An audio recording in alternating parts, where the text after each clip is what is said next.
Ladies and gentlemen, welcome to Bleav in San Diego Baseball. My name is Alex Miniak, otherwise known as the voice of Petco Park. Alongside my co-host, he is the three-time All-Star Heath Bell. Okay, yeah, she's a beaut, Clark. That's a beautiful jersey. Love the hat, love the look. Happy holidays, my friend. It's holiday season, man. Happy holidays to you. And just, you got to get festive. You got to bring Clark Griswold jersey out. I watched that movie, probably Christmas Vacation, probably about 10 times in the month of December. And my kids probably hate it by the end of the December. But so I do it every year, though. One of the networks was running a vacation marathon the other night, and I stumbled on it, and it was European. And I was like, Hey, when I was a kid, that was like, whoa. Oh, I know. I know. But, in hindsight, when you look back at that movie, the original Vacation, Christmas Vacation, those are really the only two vacation movies. There's a Vegas and a European, whatever. Yeah. Those are the classics. I did see Elf already this holiday season, so that's one movie down. Quite a few to go. I've watched Elf. I've watched Polar Express. I've watched Miracle on 34th Street. I think there might not been a Christmas movie I haven't watched, and unfortunately, I think I've seen most of the Hallmark movies with the wife. Yeah, same. Are you a It's a Wonderful Life guy? I am not. I think that movie is depressing. No, I mean, I've seen it. It's probably been 5 or 6 years since I've seen it, and I just watched it to watch it, and I feel like my kids just they thought it was cruel punishment for make them sit down and watch it. So it's not a happy movie, I don't think. If I'm going old school Christmas movie, I'm going White Christmas, and that's always a favorite. I love A Miracle on 34th Street, the black and white version. Yeah. Well, that's the only one that I know of. I mean, the others there's a don't. New one that's good, but the black and white is like classic. Yeah, the others don't exist for me. Well, we got a lot to take care of today. Sam Levitt, Padres pre- and post-game host on the Padres Radio Network at 97.3. The Fan is checking in for us at winter meetings. We also have another Junk Wax Gem. But before we end this holiday discussion altogether, because I know you're a builder and a builder of gingerbread houses, we need an update on how your ginger neighborhood is coming along here. Here's the house coming along. It's not together yet. So these are prefab panels that you're holding up here. Basically, what it is I have a tin that I got when I was 8 or 9 years old, and I have to make the gingerbread. And then you mash it down in the tin, and then you bake it, and then you basically carve it out, and you got this, and then you put icing and you build it. And next time we're on, we'll have a whole, it's actually a gingerbread. Here's a tree. Oh, that's a tree? Yeah. So, and then we got little people. Oh, yeah, people too. Little gingerbread men. So, little people running around. I love it. I love it. Next week, it'll be fully built and candy will be everywhere and icing. And the best part about it, I always sneak some surprises inside the house. I was going to ask, what do you fill the house with? Is it like a piñata? Does it just rain candy? Sometimes it's candy, sometimes it's cookies, sometimes it's Oreos. Okay. It's usually some special, like whoever's I build it for. If I know they like their favorite cookie or chips or something, I'll throw that in there, or the favorite candy.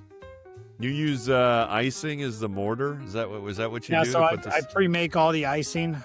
Getting ready to make a bunch of icing tomorrow and start putting everything together. It's kind of like glue as it hardens up. You got to make it just right. And then I put it on a piece of cardboard and then basically like a sheet like this, just put it up, build everything, build a little town around it and all that stuff. And then there you go. You can eat everything but the cardboard.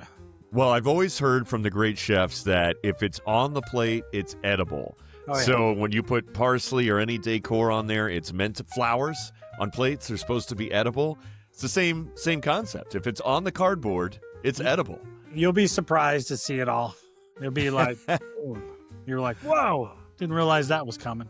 get a little crazy and put some smoke in there if you're going to competition, or some lights, or some, I have a one that makes a log cabin, and I can cut out the holes and put like icing windows. That takes me a long time, but sometimes I do that. How do you get smoke? How does that work? Is that like Honestly, like little wood chips? Get some incense. Incense, okay. Put that in the chimney on top of the roof. You don't have a chimney like this, you actually build one, and then you put incense there and you light it, and it makes enough smoke where you're wow. Like, oh, mind blown. Okay. There's got to be a reality show competition for gingerbread house building. If there's not, I want you to host it. I'd just love to be on the show or be a fan. It's usually after the New Year's, because they film it in the month of December. But it's pretty exciting. I always get some great ideas. Yeah. Well, take notes, level up your game. We want to see what you got next week here on the show. But for now, we're going to go out to Orlando in winter meetings. Our very own Sam Levitt is checking in live. Sammy, always good to have you, my friend. You are on the road. You are living the luxury life in the big swanky hotel in Orlando at winter meetings. How's it going? How you like it out there? I'm good. I don't know about luxury life, at the winter meetings, but it's a good time. Good to see everybody. Always a good event, and always a lot to discuss and break down, and see how things unfold. So it's been a good time. Awesome. And I'm sure you've been very, very busy in your limited amount of time there, so we'll get right to it. So far, we've seen this week some big names off the board. Kyle Schwarber going back to the Phillies. 5 years, $150 million. Pete Alonso just signing with the Orioles, 5 years, $155 after the Orioles' earlier pursuit of Kyle Schwarber. And Edwin Diaz going from New York to L.A., 3 years, $69 million. Big names, big salaries. I think the biggest question, though, is what does Edwin Diaz do for the Dodgers? I mean, they've already won a World Series, and now they're signing Edwin Diaz. What's going on here?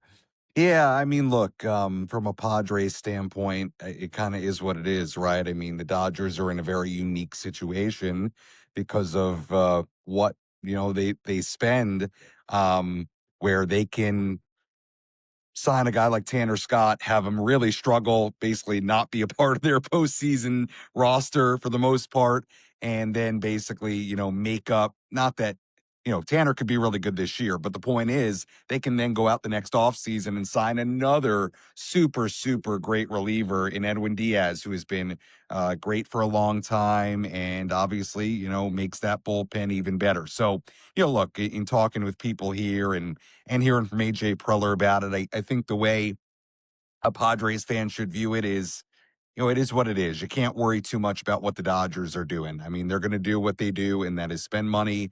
They have a unique ability to cover up any free agency mistakes they make by going and adding other players the next offseason. So it is what it is. The Padres have been right there with them the last couple of years, and hopefully they can do that again in 2026. But I don't think it's a situation where, if you're the Padres or really, any other team, where you need to sit here thinking about, hey, the Dodgers did this, so we have to respond and react. To me, the Dodgers are, it's just it's an is what it is kind of situation.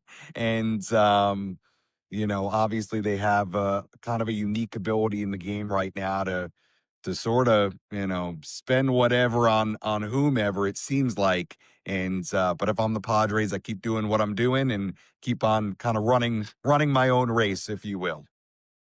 Yeah, I mean, that's really all you can do, right? I mean, you can only control what you can control.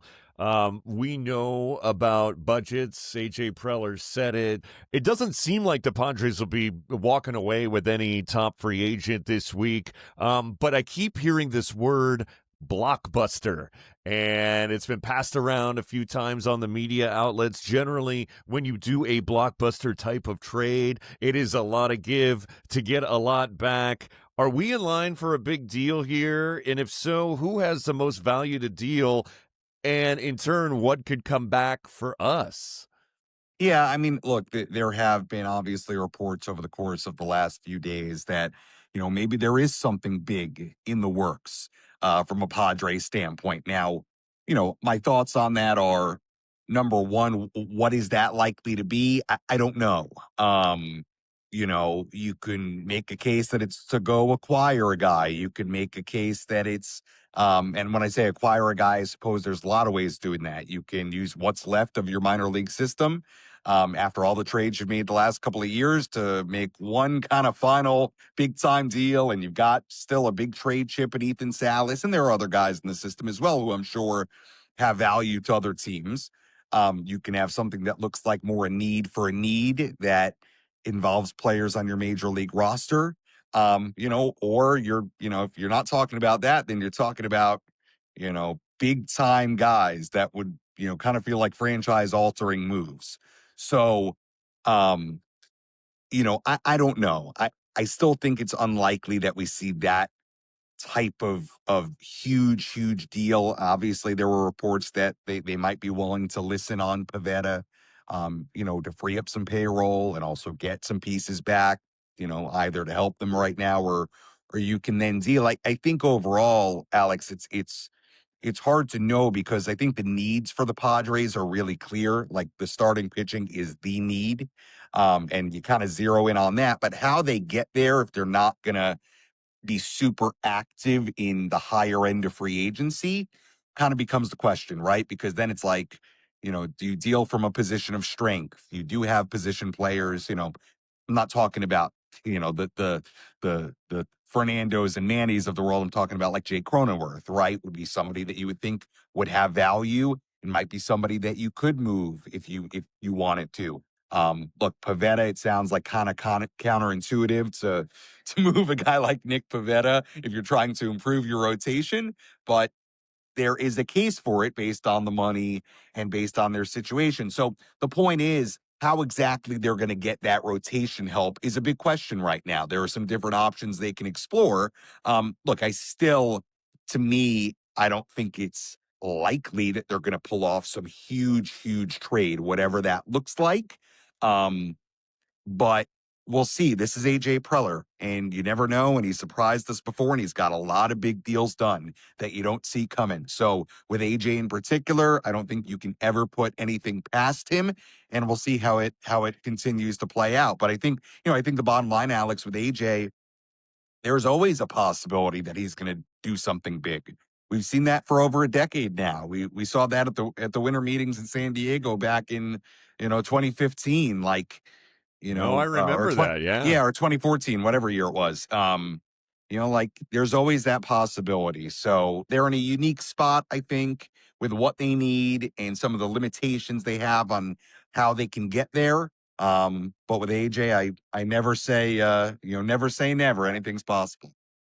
Yeah, no, and I think that's always a safe rumor to float too. When you have AJ Preller in the room, I think you can float the word blockbuster because we've seen it before. So if you're going to float any rumor, that's a safe one to do.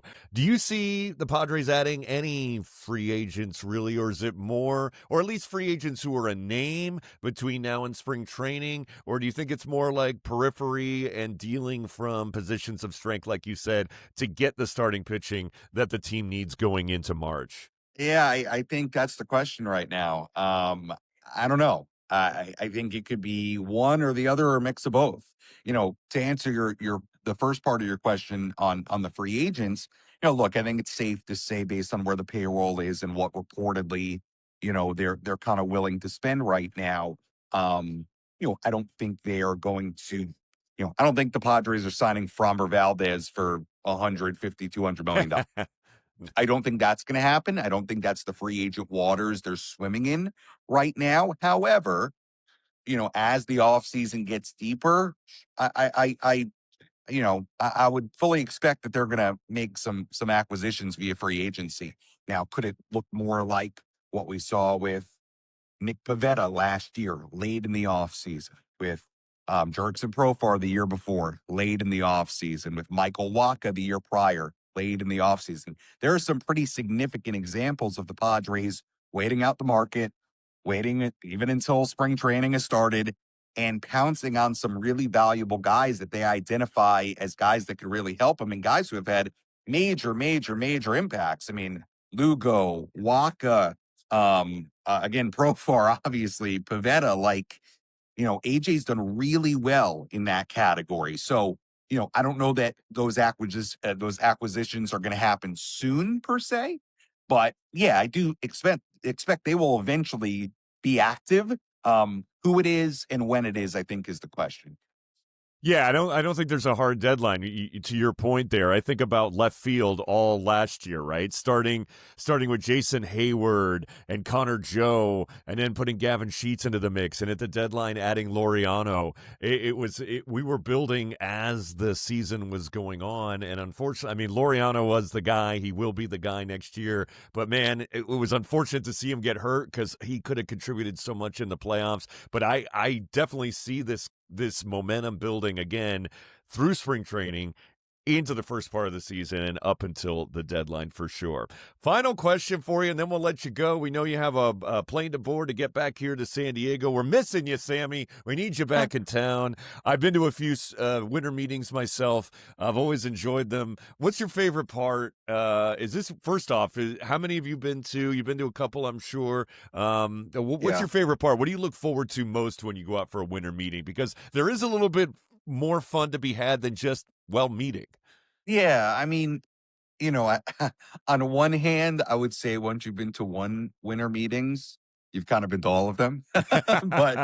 but I will say everyone from a baseball standpoint is really different. I mean, the last couple of years, unless something big happens later today, have been quiet for the Padres, and that's true for most teams.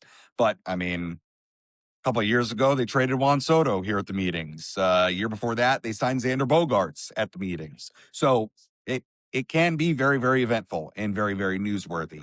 But yeah, it's always a good time. I mean, this is my fourth actually working it. I came to a couple when I was in the minor leagues and sort of job hunting and looking to network with people. So I think this is my sixth overall, my fourth since I went to San Diego. But it's a great time. I mean, the unique part about being here is that it really is like the one place all year. I mean, maybe the All-Star game is one of those. Maybe the World Series is one of those. I've never been. But it's the one event, where everybody's here, from front offices to agents to media members to broadcasters to TV and radio stations. Like, it's not everybody, but there are a lot of people here from all different corners of baseball, including, industry people, bat companies, technology companies, clubhouse managers. Like there's all kinds of purposes that people have here. So it's a very unique, I've said unique in this segment like 7 times. I apologize.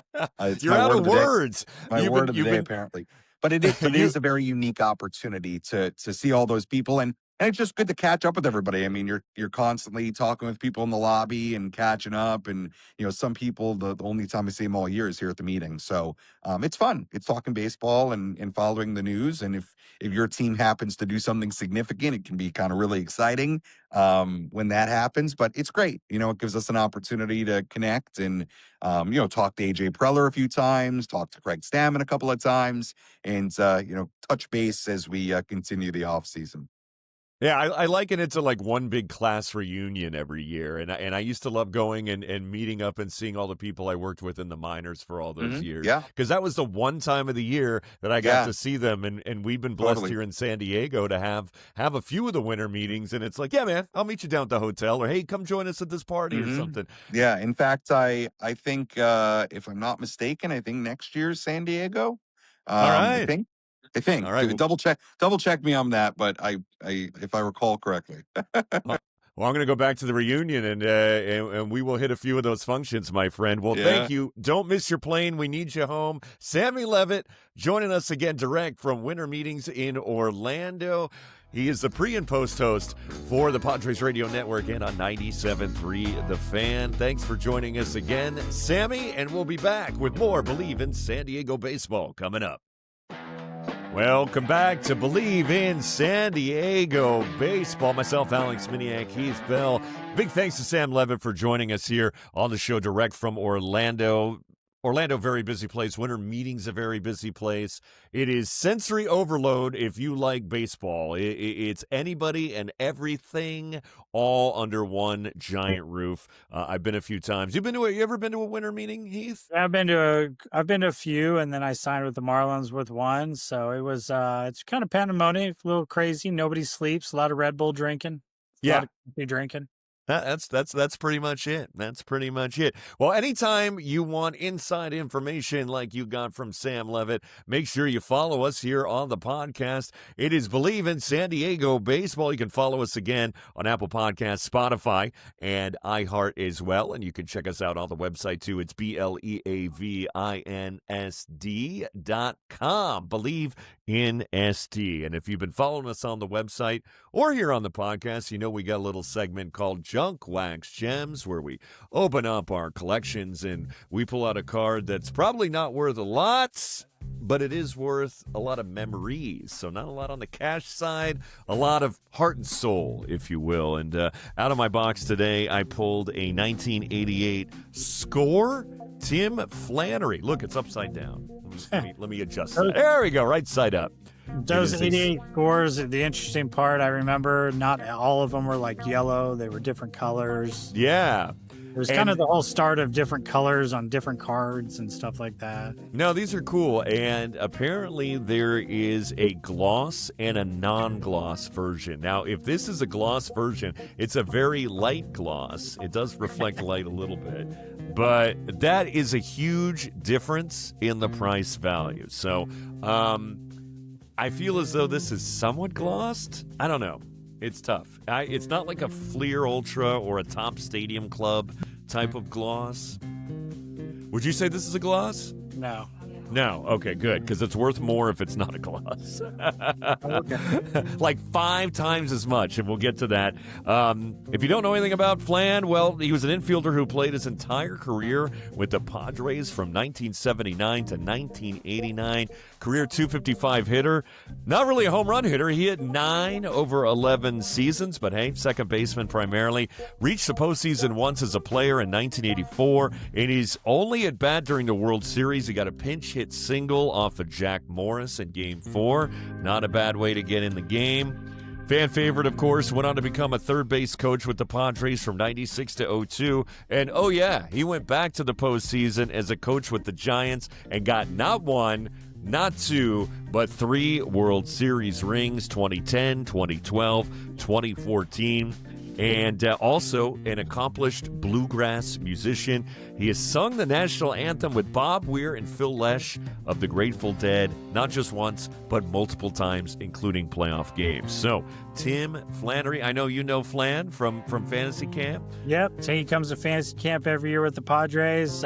He plays music out there. Sometimes Jake Peavy plays too with them, and it's a good time for all the campers, and it's really an awesome time, and he's a great guy. Really, he is a great guy. He does the Padres military softball with us. We see his bald head walking around there on the softball field, and Flan is a great guy and still a fan favorite to this day here in 2025. Of course, we have to look up the value on this card, and according to our friends at Sports Card Pro, the non-gloss version is worth, you ready for this? Drum roll, please. $1.34. $1.34, which is up there with some of our values so far. You want to take a stab at what the gloss version of this card is? 30 cents? 25. Very close. So in these days of Score, I guess, they produced a ton of the gloss and not a lot of the flats or the mattes, so to speak. I'm still undecided. If this is it's a little glossier than a matte, but it's not a full gloss. So I don't think it's gloss. It doesn't look no. like. Yeah. Okay. Well, see, I'll pull out. See, this is the Fleer Ultra that we pulled last week or a couple episodes ago with Howard Johnson, and see, this is very glossy. Yeah. This one is not as glossy. So you know what? I think we're going to go with non-gloss on this one, $1.34. And hey, it's worth more. That means we're up to close to like $6 now in our collection. So we're getting there. Before you know it, we'll get one of those cards we can actually grade. But, we got to spend $20 to get it graded. Yeah, you do. It's definitely a lot. Well, let me see. I don't think there's a graded score for this. Yeah, there's not. Ungraded $1.34. There's no grade values on these. Maybe, I don't know. Nobody graded a Tim Flannery card, which is sad for Tim. We like Tim. Tim is a nice guy. So, well, anyway, Heath, we look forward to seeing your gingerbread houses come to life next week here on the program. I'm sure there'll be more. You'll be fully done. You'll be ready to eat. But before the New Year's, I'm going to have like a full house, like full village. So, because apparently we're having a New Year's party at my house and everybody wants to make gingerbread houses. So I have to build a bunch. You'll see a bunch. I won't be decorating them because there's a contest who's the best decorator. And me and my daughter, Jordan, are usually the judges, and we'll see what happens. See? The reality show. See where I'm going with this? This is it. There could be a reality show with me and my daughter. We're pretty funny. Me and the kids. I would love to see it. So footage or it didn't happen. So for the 3-time All-Star, hot stove, hot oven, gingerbread coming your way next week. I am Alex Miniak, and this is Bleav in San Diego Baseball.